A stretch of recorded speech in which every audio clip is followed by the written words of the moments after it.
নমস্কার, আমি অন্তি। আমার আরও একটি ব্লগে সবাইকে স্বাগত। আজ বৃহস্পতিবার, কাল বুধবার ছিল, সারাটা রাত আমরা জাগা।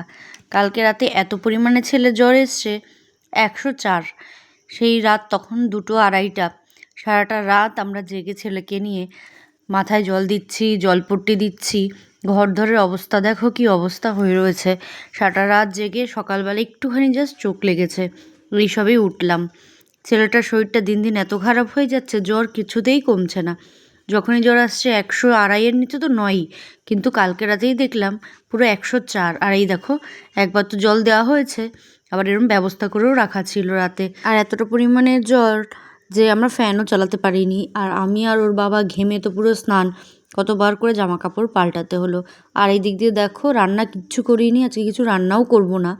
কেটে কুটে সব আগের দিন রেখেছিলাম, কিন্তু ওই মামি ফোন করে বলল তোমাদের রান্না করতে হবে না, আমাদের ঘরেই দুপুরে খাবে। সেই কারণে আর রান্না করিনি। আর ওই যে ডাল ভিজিয়ে রেখেছিলাম আজকে বড়া করব বলে, তো সেটাও আর করা হবে না, তুলে রাখবো। আর এইদিকে দেখো, মাছ বের করে রেখেছিলাম। যে আমি বললাম না, আমি আগের দিন রাতে নর্মালের ডিপ থেকে মাছ বের করে রেখে দিই, তাহলে বরফটাও গলে যায়, আমার জলেও মাছগুলোকে ভেজাতে হয় না। তো এখন যেহেতু রান্না করবো না, তাই ডিপে রেখে দিচ্ছি মাছগুলো। আজকে রান্নার জন্য সবই গুছিয়ে রেখেছিলাম, জানি বর ডিউটি যাবে না, তারপরও কারণ জানি ছেলের এতটা শরীর খারাপ, কখন উঠবো তার নেই ঠিক, বা ছেলে ছাড়বে কি না। এই দেখো এখন ফ্রেশ হচ্ছি, এতক্ষণ ফ্রেশও হতে পারিনি, এখন প্রায় 10টা 10:30 বাজে। এখন সবে উঠলাম, উঠে সব কিছু আস্তে ধীরে করব। ছেলে খাওয়ার মধ্যে শুধু জলটাই খাচ্ছে, কোনো কিছু খেতে পারছে না। খাবার দিলেও কান্না করছে, খাচ্ছে না, জল দিয়ে গিলে গিলে খাচ্ছে। ওর ফোটানো জলটা শেষ, আবার ফোটাতে দিয়েছি।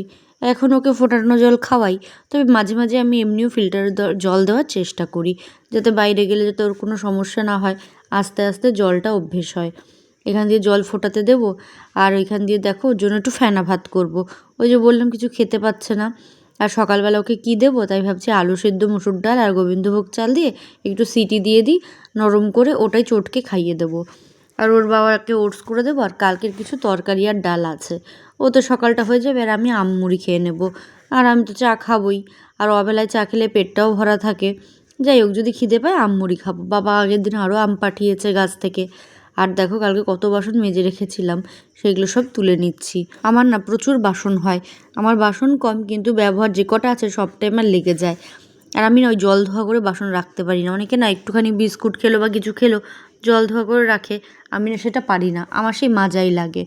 আর এখান দিয়ে দেখো যে ডালগুলো ভিজিয়ে রেখেছিলাম, বললাম না বড়া করব বলে সকালবেলা, সেগুলো তুলে নিচ্ছি। যেহেতু দুপুরে খাওয়া দাওয়া নেই, আর এখন অনেক বেলা হয়ে গেছে, এখন আমি যদি ঘরে রান্নাও করতাম ডাল ভাত করে রাখতাম। আর এখান দিয়ে দেখো জল ছেলের ফুটে গেছে, এখন নিজের জন্য একটু চা বসাবো। যতক্ষণ না চা খাবো ভালো লাগছে না, কারণ সারাটা রাত কারোর ঘুম নেই। আর সকালে একটু চোখ লেগেছে, তাও উঠে গেছি। ছেলেটাও পুরো নেতিয়ে পড়েছে, কিচ্ছু খাচ্ছে না, ওর শরীরটা এত খারাপ হয়ে যাচ্ছে। দেখি কালকে ডাক্তার আছে, ওকে যাকে দেখাই উনি শুক্রবার করে বসে, তো তাকে দেখাবো।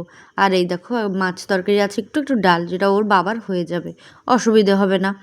আর আমি তো মুড়ি খাবো বললামই। আর আগের দিন ওর বাবা 2খানা ডাব নিয়ে এসছে ছেলের জন্য, কিছুই খেতে পাচ্ছে না, তো ওকে জিজ্ঞাসা করাতেও বলে আমি ডাব খাবো।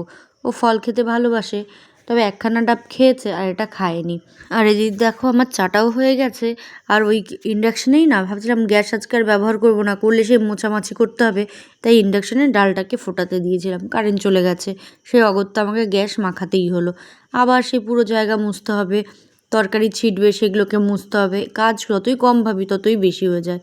আর এই দিদি দেখো সব তরকারি ডাল গরম হয়ে গেছে, ওই কড়াইতেই জল ধোয়া করে ওর মধ্যে দিয়ে দিয়েছি হচ্ছে ওটস। ওর বাবা ওটস খাবে ওই তরকারি দিয়ে, তাই ওটস হয়ে গেছে। আর রান্নাঘর পরে গোছাবো। এখন ওই নিজে সেই চা করেছি সেটা, আর ছেলের ফেনা ভাত নিয়ে এসছি খাওয়ানোর জন্য। সে কিছুতেই খাবে না, ওই মুখে দিয়ে ঠেলে বের করে দেয়, ফোন দিয়েছে, ওই জল দিই তারপর গিলে গিলে খায়। এতটাই শরীরটা দুর্বল ছেলের। আর দেখো ওই যে বললাম না 1খানা ডাব খেয়েছে, ওই ডাবটা নিয়েও দাদান বাড়ি যাচ্ছে, পাগল হয়ে গেছে, দাদানের কাছে যাবে, ওর দাদান কেটে দেবে তারপর সে খাবে। সে একটা প্লাস্টিকে নিয়ে ঘুরে বেড়াচ্ছে, এটা ধরারও শক্তি নেই। ও কিন্তু আরও বেশি ওজনের জিনিস তুলতে পারে, কিন্তু জ্বরের কারণে এখন এত দুর্বল হয়ে গেছে, এটাই বেশিক্ষণ হাতে রাখতে পারেনি।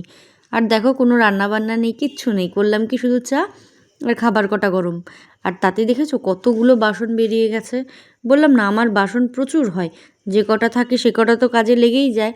এগুলো মাজতে মাজতে সাবানও প্রচুর লাগে আমার।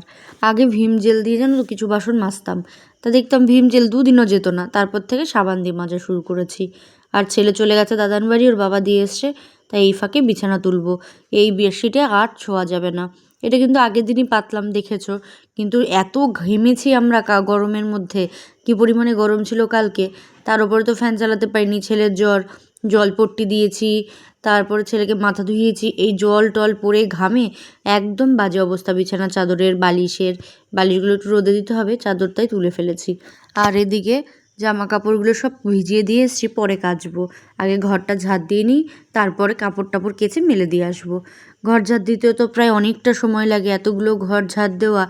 আর হচ্ছে প্রচুর ধুলোবালি হয়, তার মধ্যে সবথেকে বেশি হয় হচ্ছে টিকটিকি নোংরা করে, আর দ্বিতীয় হচ্ছে মাকড়সার জাল। ধুলো তো আছেই, তার মধ্যে যে কোথা থেকে মাকড়সা আরশোলা আসে, তার মধ্যে এটা তো খোলা খাবার দাবার থাকে, আমার ভালো করে ঝাড় না দিলেও হয় না। বারবার সেই খাবার দিতে গেলেও অনেক সময় লক্ষণ রেখা সব কিছু দিয়ে নিতে হয়।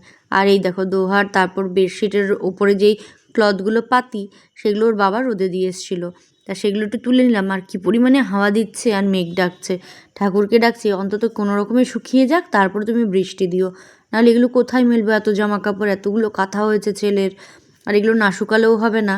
আর এইদিকে দেখো কি পরিমাণে অন্ধকার হয়ে এসছে আকাশ, আর তার মধ্যে ওর বাবা বালিশ রোদে দিয়ে গেছে। সেগুলো বলতে হবে যে বালিশগুলো তুলে নিতে, কারণ জামা কাপড় ভিজলেও শুকাবে, কিন্তু বালিশ ভিজলে কি করে শুকাবো ওগুলোকে আমি? আর এই তুলোর জিনিস, আর কি পরিমাণে অন্ধকার হয়ে এসছে।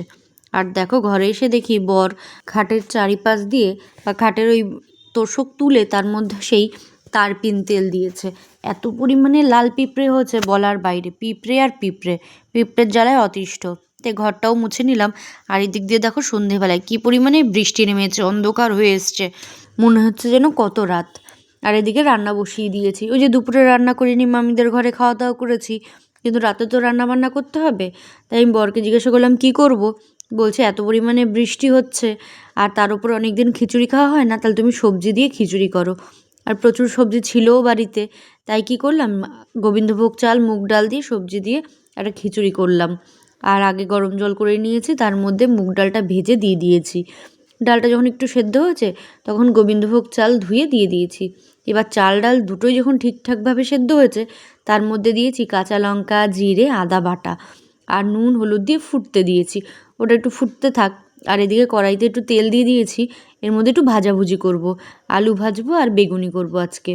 এই যে আলুগুলোতে নুন দিয়েছি, হলুদ দেবো না, কারণ তেলটা তাহলে আর পুড়ে যায়, কারণ এই তেলটা পরে আর ব্যবহার করা যায় না। আর ওইদিকে দেখো আমার চাল ডাল সেদ্ধও হয়ে গেছে, এবার দেবো ফোড়ন। তাই হাঁড়িটা নামিয়ে দিয়ে কড়াইতে দিয়েছি হচ্ছে তেল, পাঁচফোড়ন, শুকনো লঙ্কা, গোটা গরম মশলা দিয়ে আর আদা থেতো করে ফোড়ন দিয়েছি, দিয়ে সেটা হাঁড়ির মধ্যে ঢেলে দিয়েছি যেখানে খিচুড়ি রান্না করেছি। তারপর দিয়েছি গরম মশলা গুঁড়ো আর ঘি, এই দিয়েই খিচুড়ি হয়ে গেছে। আর এখান দিয়ে দেখো আলু ভাজতে দিয়েছি গোল গোল করে। আমার আলু ভাজাটাও প্রায় শেষের পথে। আমার এই আলু ভাজাগুলো খেতে খুব ভালো লাগে, যেন লম্বা আলু ভাজা তো ভালো লাগে, এই খিচুড়ি বা ডাল ভাতের সাথে এই গোল গোল করে অনেকটা তেলে, ছাঁকা তেলে যাকে বলে, এই আলু ভাজাটাকেও আমার ভীষণ ভালো লাগে। আর এদিক দিয়ে দেখো ভেজে নিচ্ছি বেগুনি। আমাদের কাছে বেগুনিও খুব ভালো লাগে খেতে, বিশেষ করে আমার বর ভীষণ ভালোবাসে। বেগুনি বলো, ভাজা পোড়া বলো, লুচি ঘুগনি, ওর যে কী পছন্দ বলার বাইরে। আর এখান দিয়ে দেখো আমার সবজি দিয়ে খিচুড়িটা হয়েও গেছে, বেড়ে নিচ্ছি খাওয়ার জন্যে। আর করেছিলাম ডিমের অমলেট, আমার ডিমের অমলেটও ভীষণ ভালো লাগে। আর সাথে আছে বেগুনি, গোল গোল করে আলু ভাজা। এই হচ্ছে আজকের আমাদের ডিনার। আর ছিল গন্ধরাজ লেবু, আর গন্ধরাজ লেবু দিয়ে খিচুড়ি বলো পোলাও বলো কিন্তু অসাধারণ লাগে। ঠিক আছে, আজ তবে এটুকুই থাক, দেখা হবে অন্য কোনো ভিডিওতে। ভালো থেকো, সুস্থ থেকো। ভিডিওটা ভালো লাগলে একটা লাইক করে দিও।